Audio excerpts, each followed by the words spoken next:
Hello everyone, welcome to CLAT prep में आप सभी का स्वागत है।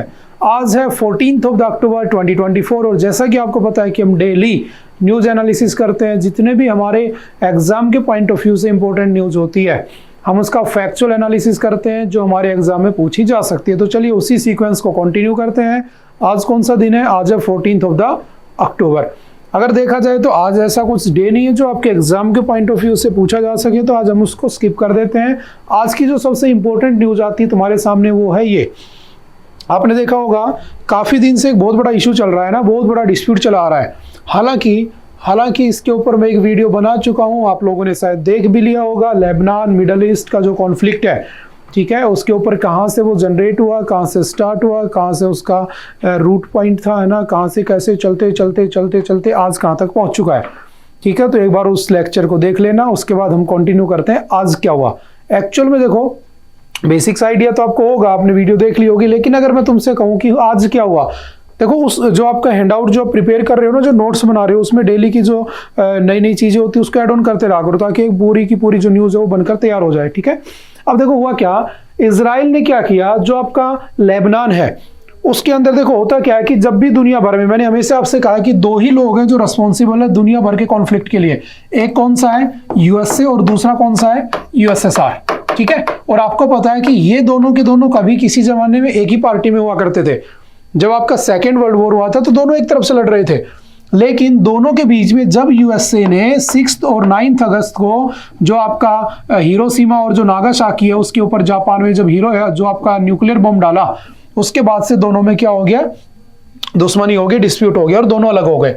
ये कैसा देश बन गया? कैपिटलिस्ट ग्रुप बन गया, ये सोशलिस्ट ग्रुप बन गया। अब जब दोनों के बीच में डिस्प्यूट हो गया तो 1945 से लेकर 1991 तक क्या रहे, दोनों अलग अलग रहे। दोनों के बीच में क्या चला? कोल्ड वॉर चला।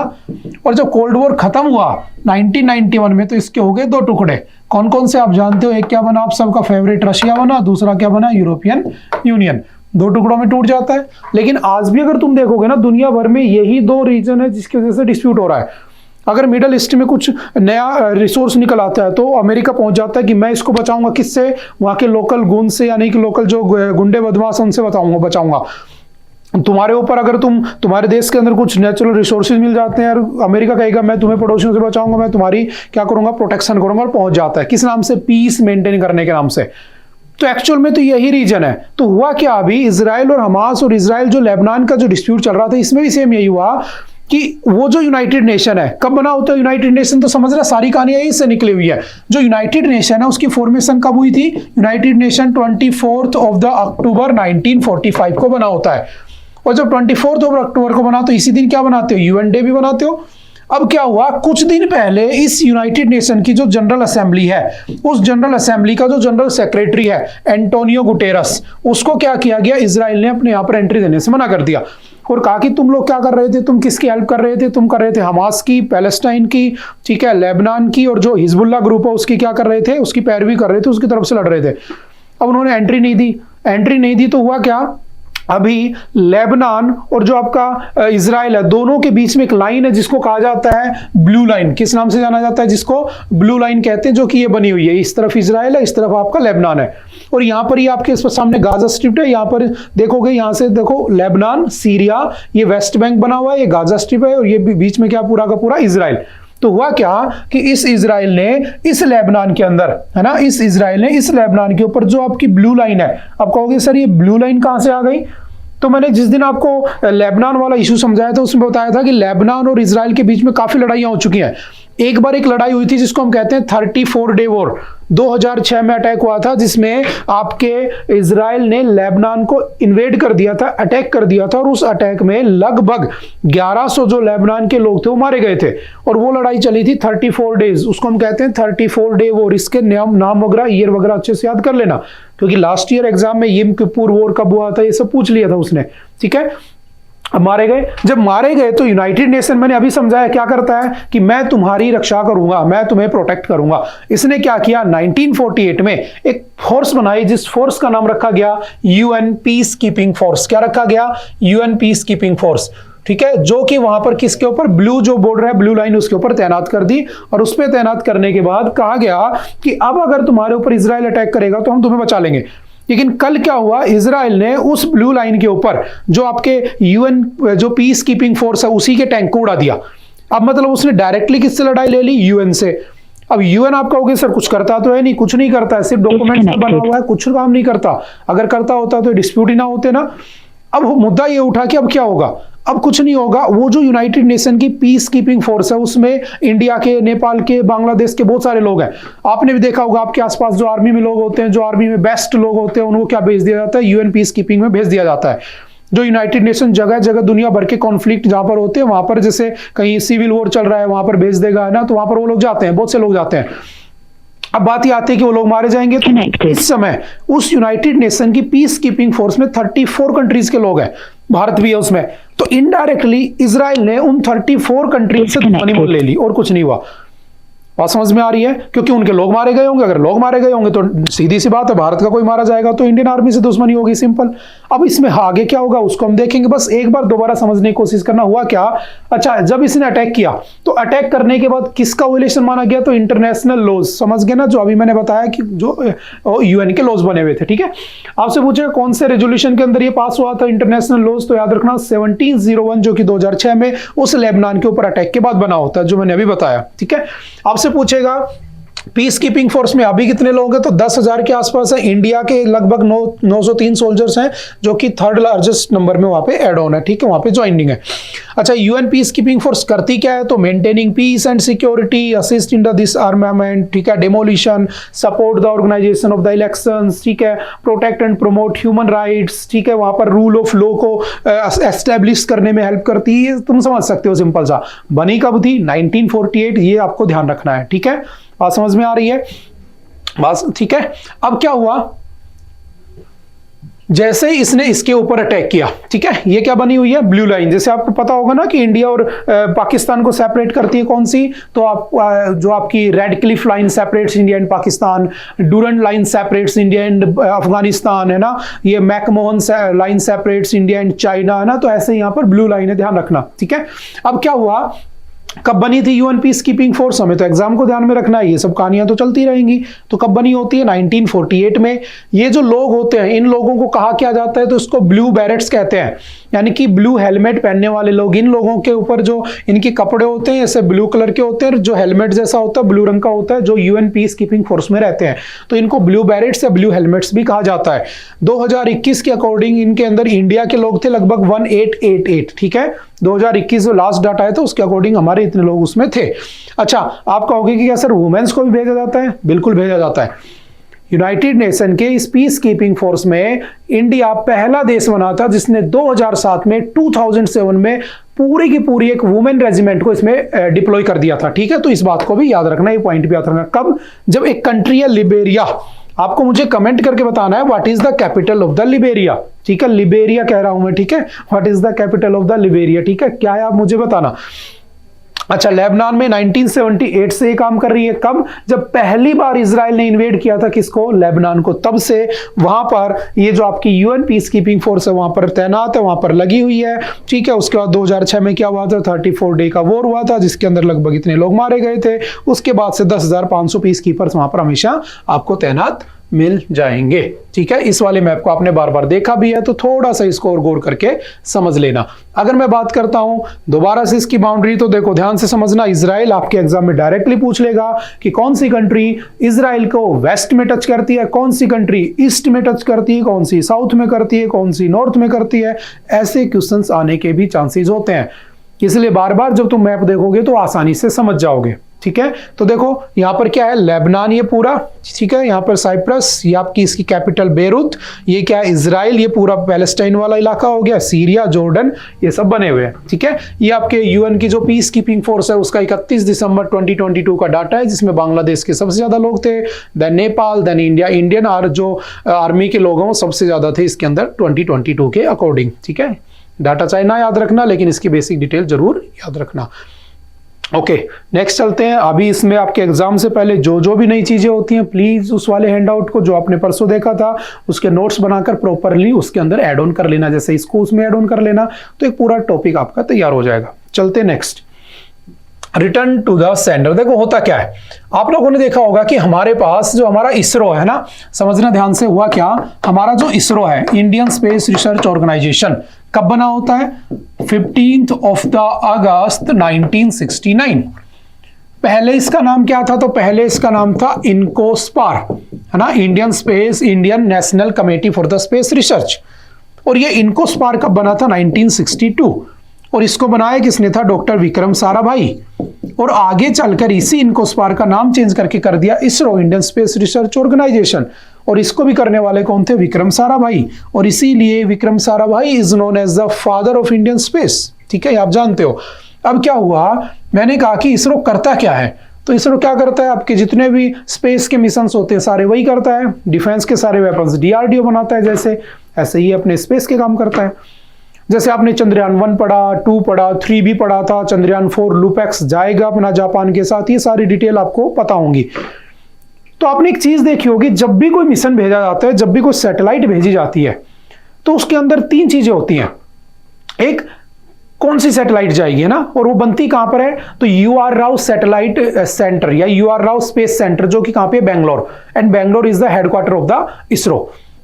और आपको पता है कि फर्स्ट सैटेलाइट का नाम क्या था, आर्यभट्ट। और वो डिस्कवर या उसको कह सकता हूं बनाया किसने था, है ना, उसको फॉर्मेशन किसने की थी, तो किसने बनाया था उसको, आपके UR राव, उडुपी रामचंद्र राव। इसीलिए जो आपका इसरो का हेडक्वार्टर है, जो कि बेंगलोर में है, उसका नाम पहले आइजैक हुआ करता था, information sharing and analysis centre. उसका नाम 2018 में चेंज करके UR राव स्पेस सेंटर कर दिया। वहां पर बनती है सैटेलाइट्स। फिर दूसरा उसका वो आता है, पार्ट आता है, सेक्शन आता है कि किसमें रखकर भेजोगे, यानी कि लॉन्चिंग व्हीकल क्या रहेगा। तो आपने पढ़ा होगा, एक लॉन्चिंग व्हीकल होता है SLV, एक होता है ASLV, एक होता है आपका PSLV, एक होता है GSLV, और एक अभी लेटेस्ट हमने बनाया SSLV, सैटेलाइट लॉन्च व्हीकल। ठीक है, कब आया था, 1988 के अंदर। फिर कौन सा आया, 1979 के अंदर। ठीक है, ASLV, ठीक है, ऑगमेंटेड सैटेलाइट लॉन्च व्हीकल, ठीक है, 1988। उसके बाद पोलर सैटेलाइट लॉन्च व्हीकल 1994। उसके बाद GSLV, जियो सिंक्रोनियस सैटेलाइट लॉन्च व्हीकल, ये कब आया था आपका, 2001। और जो स्मॉल सैटेलाइट लॉन्च व्हीकल है 2022। अब आप कहोगे सर डिफरेंस क्या है, तो देखो इनमें सैटेलाइट्स को लॉन्च किया जाता है। ठीक है, तो पहले जो बना वो सैटेलाइट लॉन्च व्हीकल, फिर उसमें थोड़ा सा मॉडिफिकेशन करके ऑगमेंटेड नाम दे दिया, फिर हमने पोलर सैटेलाइट लॉन्च व्हीकल कह दिया, फिर हमने जियो सिंक्रोनियस कह दिया, क्योंकि पोलर याद रखना सबसे मोस्ट सक्सेसफुल सीरीज है हमारी। जैसे आपने पढ़ा होगा PSLV C58 से अभी हमने एक्सपोसैट भेजा, PSLV C57 से हमने अभी आदित्य L1 को जो सन की आउटर मोस्ट लेयर है कोरोना, उसके बारे में हमें नई चीजें बताने के लिए भेजा। ठीक है, उसकी, ठीक है, डाटा कलेक्ट करने के लिए। तो ऐसे जो P सीरीज है ना, PSLV, ये मोस्ट सक्सेसफुल है, सबसे ज्यादा सक्सेसफुल है, ध्यान रखना। जियो सिंक्रोनस का मतलब होता है जैसे हमारी अर्थ सन के चारों तरफ घूमती है, वैसे ये सैटेलाइट हमारी चारों तरफ घूमेगी। और पोलर का मतलब होता है पोल टू पोल घूमेगी, बस इतना सा डिफरेंस है। अब जब हमें बहुत दूर का मिशन भेजना होता है तो हम क्या करते हैं, GSLV का यूज कर लेते हैं। ठीक है, और last small satellite launch vehicle, छोटे छोटे सैटेलाइट को लॉन्च करने के लिए। लेकिन अभी तक हमने ऐसा कुछ नहीं बनाया था कि हम सेम व्हीकल से किसी मिशन को लॉन्च करें और उसको उस सैटेलाइट को वो उसकी एक्सिस में छोड़ दे और वापस आ जाए। रीयूजेबल लॉन्च व्हीकल ये सबसे पहले बनाया था किसने, याद रखना, स्पेस एक्स ने। और यही तो न्यूज है, स्पेस एक्स ने सबसे पहला क्या बनाया था, पहले बना चुका है वो, 2 साल पहले। रीयूजेबल लॉन्च व्हीकल, यानी कि आपने छोड़ा, उसने सैटेलाइट को रखा और सैटेलाइट को रखने के बाद वापस आ गया, थोड़ी सी खराबी हुई, तुमने ठीक कर लिया, रीयूज कर लिया। भारत भी बना चुका है अपना। मुझे कमेंट करके बताना भारत ने कौन सा रिसेंटली 2 महीने पहले अपना India's first reusable launch vehicle कौन सा है, ये आप मुझे कमेंट करके बताओगे। ये हम पढ़ चुके हैं हमारे हैंडआउट्स में भी। ठीक है, पहले की न्यूज है। अब मैंने कहा इसने क्या किया, इसने अब क्या किया कि उसको लाकर सेम उसी जगह पर क्या कर दिया, एस्टेब्लिश कर दिया, जो अपने आप में क्या एक वर्ल्ड रिकॉर्ड बनाया। तो हालांकि न्यूज सिर्फ इतनी सी थी, लेकिन हमें इंडिया के उसको कंपैरिजन करके पता होना चाहिए। ठीक है, बात समझ में आ रही है। हालांकि लास्ट ईयर आपका चंद्रयान 3 गया था, तो हमसे पूरा का पूरा 5 क्वेश्चंस पूछे गए थे, एक पैसेज आया था। इस बार हो सकता है आदित्य L1 पूछ ले, तो हमें जितनी भी न्यूज है साइंस से रिलेटेड, स्पेस से रिलेटेड, उनके बारे में पता होना चाहिए। तो अभी ये रिसेंट, बस सिंपल याद रखना, स्पेस एक्स ने ऐसा किया, ये किया, क्यों किया, भारत में क्या है ऐसा ही, भारत में ऐसा है, भारत में अब हुआ था, भारत वाले का ये नाम है, खत्म। समझ गए। उसके बाद चलते हैं next. Bishnoi gang likely behind murder of the Mumbai NCP leader says police officer. हालांकि ये न्यूज बस सिंपल, अभी इसको स्किप कर देना, अगर दोबारा न्यूज में आएगी, कुछ होता है, कुछ नए लॉज बनते हैं, कुछ होगा तो देख लेंगे हम, ठीक है। अभी हम स्किप कर देते हैं, ठीक है। लॉरेंस बिश्नोई है ना, कुछ भी होता है तो ये जिम्मेदारी जरूर ले लेता है, ठीक है। घर का बड़ा बेटा है तो इसको लेनी पड़ती है जिम्मेदारी। देखो, Delhi government hikes funds for the MLAs to 15 crore months before the assembly election. हुआ क्या, दिल्ली में अभी असेंबली इलेक्शंस है, ठीक है, ठीक है, इलेक्शन है तो है। अब उन्हें असेंबली इलेक्शन से पहले एक स्कीम होती है, ध्यान रखना, उसका इनिशियल नाम था member of parliament local area development scheme. क्या नाम था उसका, समझना, member of parliament local area development scheme, ठीक है। अब देखो, इसके नाम से समझ में आ रहा होगा कि जो मेंबर ऑफ पार्लियामेंट होगा, ठीक है, मतलब लोकसभा या राज्यसभा का मेंबर होगा, ठीक है। इसी की डुप्लीकेट यानी कि इसी का दूसरा कॉपी बना दिया गया, कौन सा, एमएलए लोकल डेवलपमेंट, ठीक है, लोकल एरिया डेवलपमेंट स्कीम। उसमें एमपी की जगह एमएलए डाल दिया। ये क्या होता है, मेंबर ऑफ लेजिस्लेटिव असेंबली, ठीक है, जैसे कि स्टेट के अंदर होता है, यानी कि आपका विधानसभा और आपका विधान परिषद, ठीक है। अब क्या हुआ कि जो member of parliament local area development scheme है, इसमें होता क्या, देखो, जब ये इनिशियली आई थी, जब इसको लॉन्च किया गया था 1993 में, कब लॉन्च हुई थी, याद रखना, 23 दिसंबर 1993। उस समय हमारे इंडिया के पीएम कौन थे, तो उस समय हमारे पीएम थे PV Narasimha Rao, and PV Narasimha Rao was the first south Indian PM of India. और अभी इस साल रिसेंटली इसी साल उनको क्या दिया गया है, भारत रत्न आफ्टर डेथ, है ना। तो याद रखना, इस बार 5 भारत रत्न दिए गए थे। अभी रतन टाटा जी को भी भारत रत्न देने की बात हो रही है, तो वो भी बहुत एक अच्छा टॉपिक है, तो उसको भी याद रखना, ठीक है। तो पीवी नरसिम्हा राव जी के टाइम पर ये स्कीम स्टार्ट हुई थी। हुआ क्या था, इनिशियली कहा गया था कि 5 लाख रुपए दिए जाएंगे, जो भी मेंबर ऑफ पार्लियामेंट होगा उसको 5 लाख रुपए मिलेंगे। वो अपने एरिया के अंदर जैसे सड़क बनवा दी उसने, ठीक है, पानी का कुछ पानी की टंकियां बनवा दी उसने, ठीक है, छोटे मोटे काम करवा दिए, है ना, हॉस्पिटल बनवा दी कोई, उसके अंदर कुछ काम करवा दिया, ठीक है, बस स्टैंड बना हुआ है, बस स्टैंड पे जो लोग वेट करते हैं उनके लिए जगह नहीं है, उसने कुछ टीन सेट लगवा दी। मतलब लोकल एरिया के डेवलपमेंट के नाम पर कहा गया 5 लाख रुपए हर साल एक एमपी को मिलेंगे। आगे चलते चलते क्या हुआ, टाइम के साथ साथ 1999 और 1999 के अंदर 98-99 के बजट में इसको कर दिया गया 2 करोड़ रुपए। आज के दिन ये कितना है, 2011-12 से लेकर आज तक 5 करोड़ रुपए। मतलब जो आपके मेंबर ऑफ पार्लियामेंट होते हैं उनको 5 करोड़ रुपए साल के मिलते हैं कि वो अपने एरिया में जो चाहे वो काम करवा सकते हैं। लेकिन याद रखना, ये ऐसा नहीं करते हैं, और ये नहीं करते हैं तो ये न्यूज आज से 3 महीने पहले मैं सेम इसी जगह पर आपको पढ़ा चुका हूं, जिसमें यह कहा गया था कि जो पैसा होता है, इस पैसे को क्या किया जाए, कि इसको लैप्स कर दिया जाए। मतलब क्या है कि मान लो इसको लैप्स ना किया जाए, मान लो इस साल मुझे 5 करोड़ रुपए मिले और मैं हूं एमपी और मैंने 2 करोड़ रुपए यूज किए, तो 3 करोड़ रुपए बचे हैं ना, तो अगले साल मुझे 5 करोड़ नहीं मिलने चाहिए सरकार की तरफ से, मुझे मिलने चाहिए 2 करोड़ रुपए, क्योंकि 3 करोड़ रुपए मेरे पास पहले से हैं। समझ में आ रही बात। तो इसमें 5 करोड़ रुपए दिए जाते हैं। आप कहोगे सर ये क्यों होता है, तो पब्लिक वेलफेयर के लिए होता है। याद रखना, एमएलए या एमपी अपनी मर्जी से ये पैसा यूज नहीं कर सकते। ये पैसा डिस्ट्रिक्ट मजिस्ट्रेट या district authorities, local development authorities के कहने पर, उनकी परमिशन के बाद ही यूज होता है। लेकिन ये पैसा रहता किसके नाम पर है, एमपी या एमएलए के नाम पर रहता है। अगर भारत की बात हो रही है, सेंट्रल गवर्नमेंट की बात हो रही है, तो कौन होगा, एमपी होगा, और स्टेट गवर्नमेंट की बात हो रही है तो एमएलए। आई थिंक बात समझ में आ गई होगी क्या होती है एमपी है जो आपकी लोकल एरिया डेवलपमेंट स्कीम है, और क्या होती है MLA local area development scheme. अब आ जाते हैं न्यूज के ऊपर। हुआ क्या, जो आपके अरविंद केजरीवाल जी हैं, उन्होंने दिल्ली असेंबली इलेक्शन से पहले ये जो लोकल एरिया डेवलपमेंट स्कीम थी, इसमें 5 करोड़ रुपए होता है, इसको बढ़ाकर 15 करोड़ रुपए कर दिया, ताकि उस जगह का एमएलए अपने इलाके में अच्छे से क्या करा सके, काम करा सके, रोड कंस्ट्रक्ट करा सके, ठीक है, कुछ भी जो पब्लिक वेलफेयर का काम है वो करवा सके, ठीक है। तो बस सिंपल याद रखना, कौन सा पहला स्टेट बना है, दिल्ली। अब कहोगे सर ये तो ठीक है, लेकिन इनके पास पैसा कहां से आता है, इनको पैसा देता कौन है, कहां से पैसा लेते हैं ये। तो सिंपल याद रखना कि हमारे यहाँ पर जितना पैसा कलेक्ट होता है, जितना पैसा सरकार के पास आता है, उस सारे पैसे को 2 पार्ट्स में तोड़ा जाता है। और ये भी काफी बार न्यूज में आ चुका है ना, अभी समझ जाओगे आपने कहां पढ़ा है। पैसा जो होता है 2 जगह रखा होता है। पैसे को मैं कह सकता हूं कि क्या कहते हैं, फंड, ठीक है, पैसा। और पैसा 2 फॉर्म में रखा रहता है, ठीक है। एक को क्या कहा गया, एक को कहते हैं हम लोग कंसोलिडेटेड फंड। क्या कहते हैं, कंसोलिडेटेड फंड, ठीक है। एक को कहा जाता है कॉन्टीजेंसी फंड, क्या कहते हैं इसको?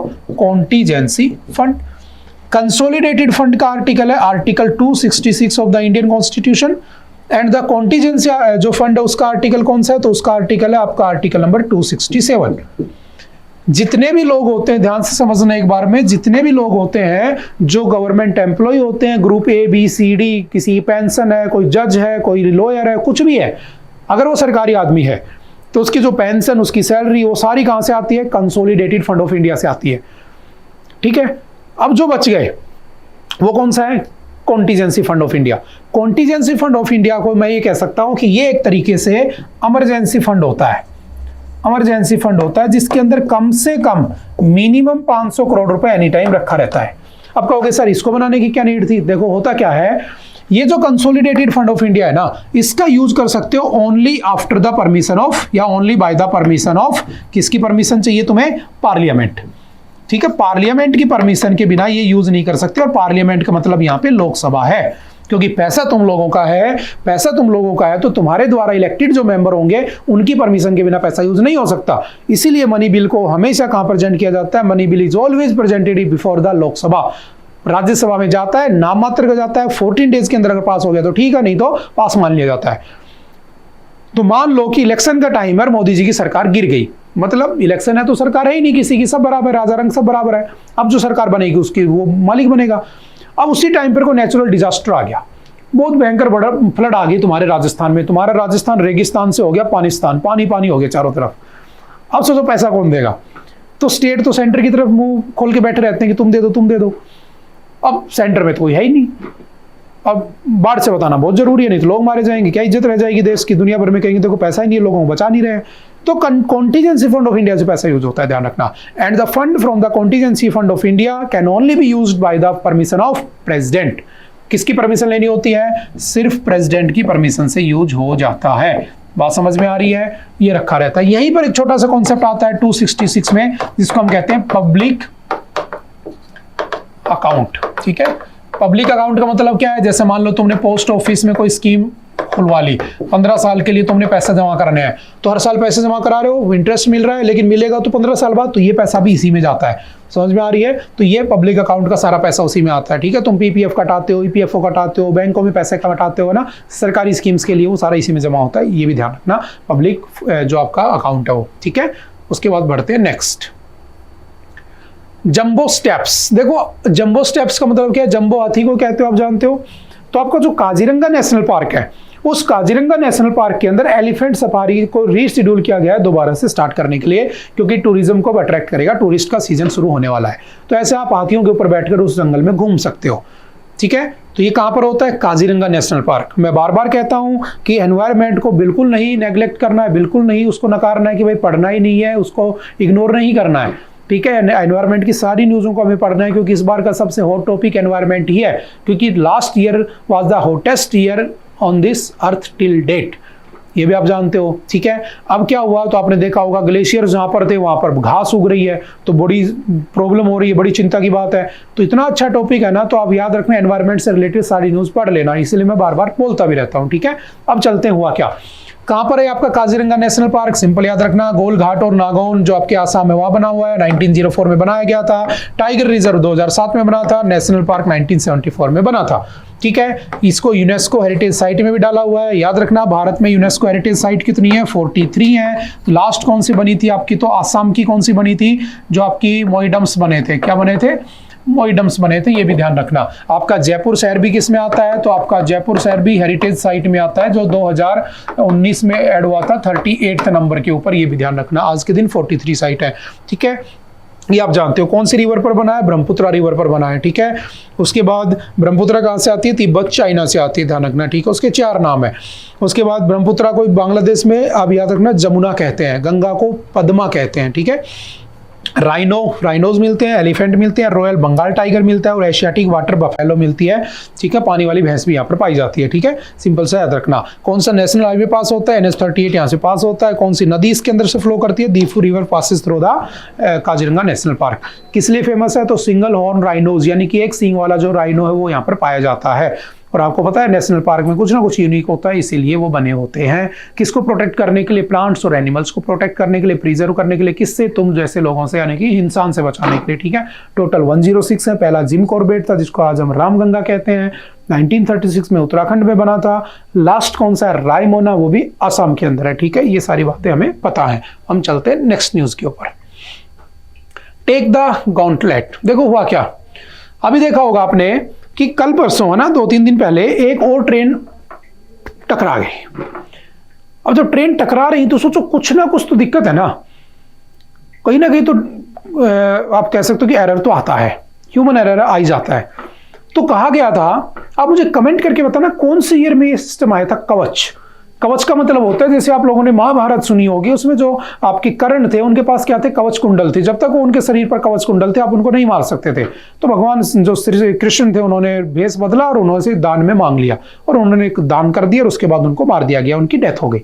तो ऐसे ही रेलवे को आपस में दो ट्रेनों को कोलाइड करने से, कोलिजन से बचाने के लिए कहा गया इन पे कवच लगा दो।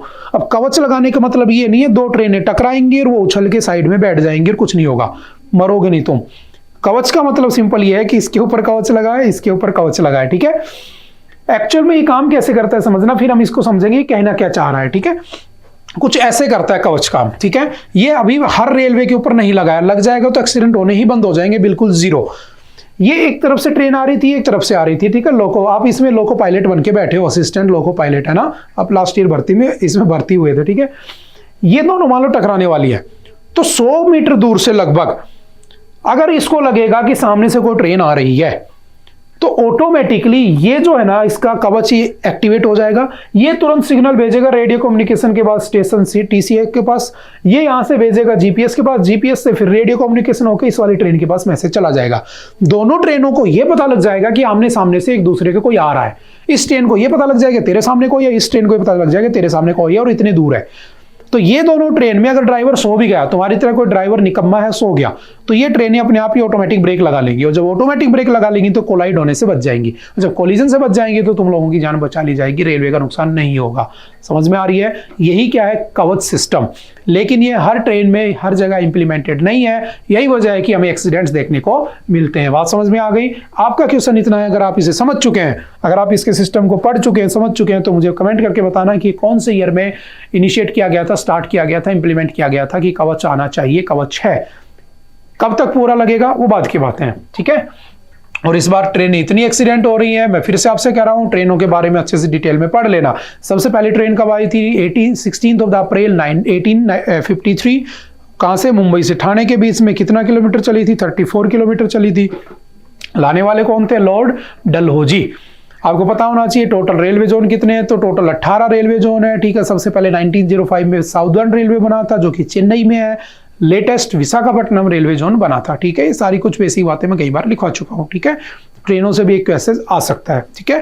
देखो next, Sahara desert witnesses first floods in 50 years. देखो हुआ क्या कि डेजर्ट वो होता है एक ऐसी जगह जहां पर कोई जीव जंतु, कोई भी लाइफ के साइन ना हो, डेजर्ट होता है। चाहे वो बर्फ से ढका हो, चाहे वो मिट्टी से ढका हो, चाहे कुछ भी हो, अगर वहां पर life, sign of the life नहीं है ना, तो वो डेजर्ट है बस। जैसे दुनिया का सबसे बड़ा डेजर्ट कौन सा है, तो याद रखना अंटार्कटिका। अब कहोगे, कुछ लोग कहेंगे सर उसमें तो मिट्टी नहीं है, तो मिट्टी होना जरूरी नहीं है, लाइफ का होना जरूरी है, समझ गए। दूसरा है आर्कटिक और तीसरा सहारा डेजर्ट है जो तीसरे नंबर पर आता है दुनिया में। और इस सहारा डेजर्ट में दिक्कत क्या हो रही है, द हिंदू ने भी, इकोनॉमिक्स टाइम ने भी, सबने छापा है, Sahara desert witnesses first flood. इसमें बाढ़ आ गई है। सोचो रेगिस्तान में बाढ़ आ रही है 50 साल बाद, और रेगिस्तान हरे भरे होते जा रहे हैं। ऊपर से हमें एक सैटेलाइट इमेज मिली है कि रेगिस्तान हरे हो रहे हैं। अब तुम कहोगे सर बहुत अच्छी बात है, रेगिस्तान हरे हो रहे हैं तो खूब ऑक्सीजन बनेगी, तो पेड़ पौधे लगाने की नीड ही नहीं पड़ेगी, मजे ही मजे हैं। ऐसा नहीं है। अगर तुम्हारे रेगिस्तान में, अगर तुम्हारे डेजर्ट में घास उग रही है ना, तो मतलब तुम्हारा एनवायरनमेंट को क्या हो चुका है, उसको वो बर्बाद हो चुकी है, एनवायरनमेंट बर्बाद हो चुका है, क्योंकि टेम्परेचर इतना बढ़ चुका है कि ग्लेशियर्स पिघल रहे हैं और उसके बाद वहां तक वो इफेक्ट देखने को मिल रहा है। बात समझ में आ रही है? जैसे अंटार्कटिका, ये भी तो एक डेजर्ट ही है, इसके अंदर क्या हो रहा है, घास उग रही है। आर्कटिका डेजर्ट ही तो है, बर्फ वाला है, यानी कि कोई लाइफ तो है नहीं, लेकिन वहां पे लाइफ आगे पेड़ उग गए हैं। तो ये हमारे लिए सबसे बड़ा कंसर्निंग इशू है, ध्यान रखना। आपके रेगिस्तान में बाढ़ आ रही है, बताओ कल को वहां पर पेड़ उग जाएंगे तो दिक्कत है ना, अच्छी बात नहीं है, ध्यान रखना, बहुत बुरी बात है। क्योंकि पूरा का पूरा जो क्लाइमेट है ना वो बर्बाद हो चुका है। ठीक है, इस बार तुम देख रहे हो अक्टूबर जाने को है, सर्दी पड़ ही नहीं रही है। बात समझ में आ रही है? सारा क्लाइमेट चेंज का, इसीलिए तो तुमने पढ़ा था, मैंने कहा था एनवायरनमेंट को अच्छे से पढ़ लेना। ठीक है, last year was the hottest year on the earth till date, है ना, ये भी कहा जा चुका है, समझ गए। अब देखो थोड़ी सी बातें डेजर्ट की कर लेते हैं। ठीक है, सहारा डेजर्ट नॉर्दर्न अफ्रीका में, ध्यान रखना। ठीक है, लार्जेस्ट डेजर्ट इन वर्ल्ड के अंदर। ठीक है, अगर मैं इन दोनों को हटा दूं तो लार्जेस्ट नंबर पे आ जाएगा। ठीक है, ये उसके बाद अगर कॉन्टिनेंट को हटा दूं तो कितना स्क्वायर किलोमीटर है, इतना इसका एरिया है। आपके अफ्रीकन कॉन्टिनेंट का 10% पार्ट ये कवर करके बैठा। सारे फैक्चुअल डाटा याद रखना, कहीं ना कहीं पूछे हुए एग्जाम्स में। मेडिटेरियन सी नॉर्थ में इसके कनेक्ट होता है, अटलांटिक सी इसके वेस्ट में है, रेड सी इसके ईस्ट में कनेक्ट करता है। साउथ में आपको पता है पूरा अफ्रीका ही तो है, पूरा अफ्रीकन देश आ जाएंगे। ठीक है, एवरेज टेम्परेचर इसका 38 to 46 डिग्री सेल्सियस होता है। कब? आपके समर्स के अंदर। सैंड ड्यून्स इसमें बने होते हैं। सैंड ड्यून्स क्या होते हैं? जो मिट्टी, आपने देखा होगा ना रेगिस्तान में मिट्टी इकट्ठी होते होते होते होते एक मिट्टी का पहाड़ बन जाता है, उसके सैंड ड्यून्स कह देते हैं। तो यहाँ पर सबसे ऊंचा सैंड ड्यून्स जो है ना वो लगभग 180 मीटर का, 180 मीटर का। सोचो कितनी हाइट होगी। आपका जो स्टैच्यू ऑफ यूनिटी है ना, जो आपका सरदार वल्लभ भाई पटेल का दुनिया का सबसे हाईएस्ट स्टैच्यू है, statue of unity Narmada river के ऊपर 182 मीटर का है, उसको टच कर रहा है। ये इतना बड़ा मिट्टी का पहाड़ बना हुआ है। ठीक है, उसके बाद आपसे पूछेगा यहाँ पर एक माउंटेन भी है, क्या नाम है उसका? Mount quasi. ठीक है, माउंट क्वासी भी यहाँ पर बना हुआ है। ठीक है, ये 2-4 बातें याद रखना। अब आपसे अगर मैं पूछूं जनरल से, है ना, सारी ज्योग्राफी के बेसिक फैक्चुअल डाटा है, कहां पर बना है? तो ये पूरा अफ्रीका। ठीक है, इस अफ्रीका में ये सहारा डेजर्ट है, और सहारा डेजर्ट में आपसे पूछ लेगा कौन सी कंट्रीज है, तो याद रखना टोटल 11 कंट्रीज है। कौन कौन सी? मोरक्को है, ठीक है, तुनिशिया है, लीबिया है, इजिप्ट है, सूडान है, चैड है, नाइजर है, माली है, मोरिसानिया है, और उसके बाद वेस्टर्न सहारा, इसमें क्या बने हुए हैं? बेस बने हुए। ठीक है, सिंपल सा याद रखना। अगर और अच्छे से देखो, अगर पूछे दुनिया में कौन कौन से डेजर्ट है तो इसका स्क्रीनशॉट ले लेना, अच्छे से याद कर लेना। ये आर्कटिक डेजर्ट, ये आपका पैटागोनियन जो कि अर्जेंटीना में है, ये अटाकामा चिली के अंदर है। ठीक है, इसके बाद ये आपका नामीब है, इसके बाद कालाहारी है। ठीक है, ये अरेबियन, सीरियन, सहारा, कराकोम ईरान के अंदर। ठीक है, ये आपका अफगानिस्तान में। उसके बाद जो आपका ये रेगिस्तान, ये दस्ते मार्गो, दस्ते लूट, दस्ते कावीर, ये सारे अरब कंट्रीज के अंदर बने हुए हैं। ठीक है, टकलामाकन, चलो मुझे कमेंट करके बताना टकलामाकन जो है वो कहाँ पर डेजर्ट बना हुआ है। ठीक है, इसकी कंट्री बताना है, मैप बना हुआ है ना, चलो बताने कौन सा देश बना हुआ है। ठीक है, गोबी, चीन और आपके जो आपका मंगोलिया, दोनों के अंदर मिक्स, दोनों आधा आधा उसमें है। ठीक है, तो सिंपल से याद रखना। आपका जो सबसे ज्यादा मैक्सिमम जो वो बने हुए आपके डेजर्ट्स, वो कहाँ पे है? तो ऑस्ट्रेलिया में। Tanami, Great Sandy, Gibson, Victoria, Simpson and स्ट्रेटजेल की, ये सिंपल से इसको याद रखना। ठीक है, अच्छा, आप कहोगे कि सर सहारा डेजर्ट अफ्रीका में आधे देशों में फैला है, आधे में क्यों नहीं फैला? आधा अफ्रीका तो उससे सहारा डेजर्ट से भरा पड़ा है, आधा अफ्रीका में देश है, तो इसका भी एक रीजन है, ध्यान रखना। इन दोनों के बीच में क्या पाई जाती है? ग्रेट ग्रीन वॉल कहते हैं। तो आपसे ये भी पूछ सकता है कि where is the great green wall is located in the map, तो क्या कहोगे उसमें? African continent. यहां पर इतने सारे पेड़ हैं, इतने सारे पेड़ हैं, इतने घने पेड़ हैं कि ऊपर से नीचे तक डेजर्ट फैलने नहीं दिया गया, डेजर्ट वहीं तक रुक गया। समझ में आ रही है? तो सिंपल सा याद रखना कौन कौन से देश हैं, तो वही 11 देश जो अभी हमने वहां पर पढ़े थे, सिंपल सा याद कर लेना। ठीक है, उसके बाद चलते हैं next, African great green wall. ठीक है, ये बनी हुई आप देख सकते हो। ठीक है, अगर 2023 की बात की जाए तो सहारा ऐसा दिखता है, 2053 में 2053 में सहारा ऐसा हो जाएगा, और जिस दिन ये हरा भरा हो गया समझ लो दुनिया खत्म हो जाएगी, है ना।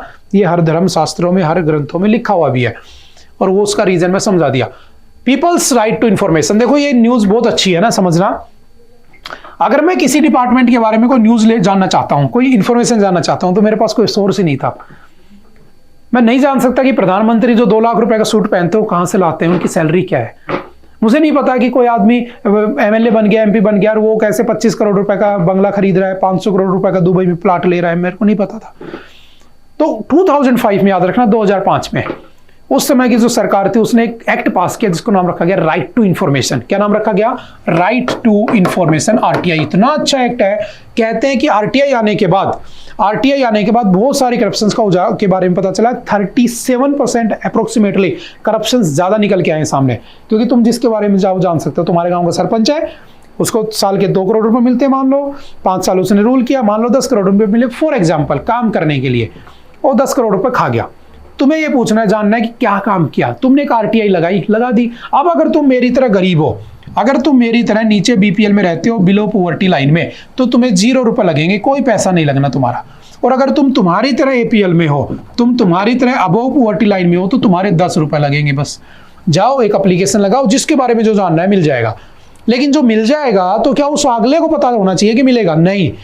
याद रखना, पहले बेसिक सी बात अगर पूछे आरटीआई कब आया था, तो 12 अक्टूबर 2005 को पूरे इंडिया में इंप्लीमेंट हो गया था। इसीलिए जो 12 अक्टूबर है इसको क्या मनाते हैं? 12 अक्टूबर, तो इसको हम क्या मनाते हैं? नेशनल इंफॉर्मेशन डे के नाम से मनाते हैं, NI day, national information day के नाम से मनाते हैं, ध्यान रखना। अब मैंने कहा कि मान लो तुमने इंफॉर्मेशन मांग ली और तुम्हारे गांव के सरपंच को बता दिया जाए कि कोई तुम्हारे बारे में जानने आया था, और तुम शाम को गांव पहुंचो और सरपंच तुम्हें बाहर ले जाए खेतों की तरफ घुमाने, और तुम कभी गांव भी ना लौट पाओ वापस। ये भी तो हो सकता है ना। अरे 10-15 करोड़ का मामला है, तुम्हारे साथ कुछ भी हो सकता है। तो तुम्हारी प्राइवेसी मैटर करती है। तो राइट टू इंफॉर्मेशन में याद रखना 2 आर्टिकल्स तुम्हारे सामने मिलेंगे जो इससे लिंक होते हैं। पहला कौन सा है? Article 19, right to know. भाई मेरा जानने का अधिकार है, राइट टू नो है कि बताओ ये पैसा कहां से लाया, सरपंच ने कैसे 2 साल के अंदर स्कॉर्पियो ले ली, कैसे 5 साल में इसने फॉर्च्यूनर ले ली, कहां से आया पैसा, राइट टू नो। और फिर उसके बाद आता है आपका आर्टिकल 21, राइट टू प्राइवेसी। ये हमारी प्राइवेसी भी है कि हमारी इंफॉर्मेशन को क्या नहीं किया जाएगा? लीक नहीं किया जाएगा, वरना तो हम हो सकता है सरपंच से मिलने के बाद घर ही ना लौटें, एमएलए से मिलने के बाद घर ही ना लौटें। समझ में आ रही है? तो ये भी ध्यान रखना। और ये भी बात याद रखना, लगभग अभी एक रिपोर्ट आई थी उसकी एनसीआरबी की ना, नेशनल क्राइम रिपोर्ट ब्यूरो की, कि लगभग जब से ये एक्ट आया तब से लेकर अब तक 1100 प्लस 1000 प्लस लोगों की डेथ हो चुकी है, उन लोगों की जिन लोगों ने इंफॉर्मेशन मांगने की कोशिश की थी। तो आर्टिकल 21 मिलता है, लेकिन मैं बार बार कहता हूं काम करने वाले डिपार्टमेंट में लोग ही होते हैं और लोगों का कोई भरोसा नहीं होता। कोई भी कभी भी बिक सकता है। हो सकता है किसी ने इंफॉर्मेशन मांगी और उसने अगले को बता दिया और उसने उसको मार दिया। तो ऐसे केसेस भी हुए हैं। लेकिन ये एक्ट है, ये सिक्योरिटी मिलती है, ठीक है, तो हमें थोड़ा ध्यान रखना चाहिए। समझ गए बेसिक बातें क्या है? ठीक है, आपके 0 रुपए लगेंगे अगर आप बीपीएल में हो, 10 रुपए लगेंगे एपीएल में, आप इंफॉर्मेशन ले सकते हो। 2 आर्टिकल्स याद में रखना। आया कब था? 2005 में 12 अक्टूबर को बनाते हो, नेशनल इंफॉर्मेशन डे बनाते हो। कितने मेंबर होते हैं इसमें? तो 1 + 10 यानी कि टोटल 11 मेंबर होते हैं। एक कौन होता है? तो चीफ इंफॉर्मेशन कमिश्नर होता है। पहला कौन था? फर्स्ट कौन था 2005 में? तो याद रखना वजाहत कौन होता है? वजाहत हबीबुल्लाह। कौन होता है? वजाहत हबीबुल्लाह। क्या था? हबीबुल्लाह क्या था इसका? First chief information commissioner. अभी कौन है? तो अभी पिछले महीने चेंज हुआ है, शायद आपको पता भी होगा, हीरालाल सामरिया। कौन बना है? हीरालाल सामरिया, न्यू अपॉइंटमेंट हुई है। और मैं आप लोगों से रिक्वेस्ट कर रहा हूं अभी भी, ठीक है, कि आप लोगों ने जितना भी पढ़ा है, ठीक है, जितने भी आपने चीजें पढ़ी हैं उसमें जहां भी मैंने आप लोगों का एट प्रेजेंट डाटा लिखवाया है, जैसे पॉलिटी में कहीं पर लिखवाया होगा एट प्रेजेंट ये चीफ है, एट प्रेजेंट वो चीफ है, क्लासरूम्स में भी अगर कहीं पर लिखवाया है, आप किसी भी इंस्टीट्यूट में पढ़ते हो, किसी भी टीचर ने तुम्हें डाटा लिखवाए हैं, प्लीज एग्जाम से 10 दिन पहले इसको गूगल करके क्रॉस चेक कर लेना। क्योंकि हो सकता है कि मैंने तुम्हें जनवरी या फरवरी में पॉलिटी पढ़ाई हो और उस समय मैंने हीरालाल सामरिया नहीं लिखवाया होगा, ये अभी चेंज हुआ है। बात समझ में आ रही है? मैंने हो सकता है तुम्हें यूपीएससी के बारे में पढ़ाया हो पॉलिटी के अंदर क्लास में मार्च में, उस समय उसकी जो चीफ थी वो कोई और था, अब कोई और हो चुकी है। समझ में आ रही है? तो प्लीज इन चीजों को एक बार क्रॉस चेक कर लेना। मैं हमेशा कहता हूं स्टार लगा लिया करो एट प्रेजेंट पे, ठीक है? इस वाले को भी ध्यान रखना। समझ गए पूरा डाटा क्या है, पूरी नॉलेज क्या है? तो ये क्या आपका आरटीआई एक्ट, ठीक है? क्या ये सच में पीपल्स राइट के लिए बना है? तो बस ये डिस्कस किया गया है, नहीं ऐसा नहीं है, कई जगह धोखा भी हो जाता है। Next, Ladakh aurora validate space weather tracking साइंटिस्टों ने कहा कि लद्दाख में क्या देखने को मिला? औरोरा क्या होता है? देखो सिंपल समझना कि मान लो ये आपकी अर्थ बनी हुई है और ये आपका क्या बना हुआ है? सन बना हुआ है, ठीक है? यहाँ से लाइट यहाँ पर आती है, यहाँ पर क्या निकलती है? इलेक्ट्रोमैग्नेटिक वेव्स निकलती है, मैग्नेटिक इफेक्ट होता है। आपको पता है पूरा आयरन भरा पड़ा है और जब गोल गोल घुमाते हो तो मैग्नेटिक फील्ड जनरेट होता है। तो ऊपर नीचे नॉर्थ साउथ आपने कंपास में भी देखा होगा, ठीक है? तो यहाँ पर जो रेडिएशंस निकलती हैं, यहाँ पर जो सोलर फ्लेयर्स निकलती हैं, जो यहाँ से पास होती है तो होता क्या है कि जो एयर के पार्टिकल्स होते हैं ना वो बड़े दूर दूर हो जाते हैं और चार्ज्ड पार्टिकल्स हो जाते हैं, आयंस हो जाते हैं, चार्ज पार्टिकल्स। और जब ये चार्ज पार्टिकल्स इस इलेक्ट्रोमैग्नेटिक फील्ड के अंदर आते हैं और उसी समय जब यहाँ पर सोलर लाइट गिर जाती है तो होता क्या है, जब ये सोलर फ्लेम्स या सोलर जो यहाँ पे साइक्लोन जैसे आते हैं वो जब इस पे गिरते हैं तो वो ऐसे लगता है जैसे कोई बल्ब लगा दिया हो, कोई कह सकता हूँ कि लाइट जला दी गई हो। और नेचुरल लाइट जलती है जैसे कि आपकी ग्रीन होगी, रेड होगी, येलो होगी, व्हाइट होगी, तो आपको लगेगा आसमान में किसी ने बल्ब लगा दिया हो। तो ये एक्चुअल में देखा जाता है नॉर्थ और साउथ पोल्स के ऊपर, क्योंकि पोल्स के ऊपर ये प्रोसेस होती है। लेकिन साइंटिस्ट इस बात को देखकर हैरान रह गए, बेंगलोर के एक साइंटिस्ट ने इस बात को देखा, हुआ क्या कि ये जो ऑरोरा है हमारे लद्दाख में देखने को मिला।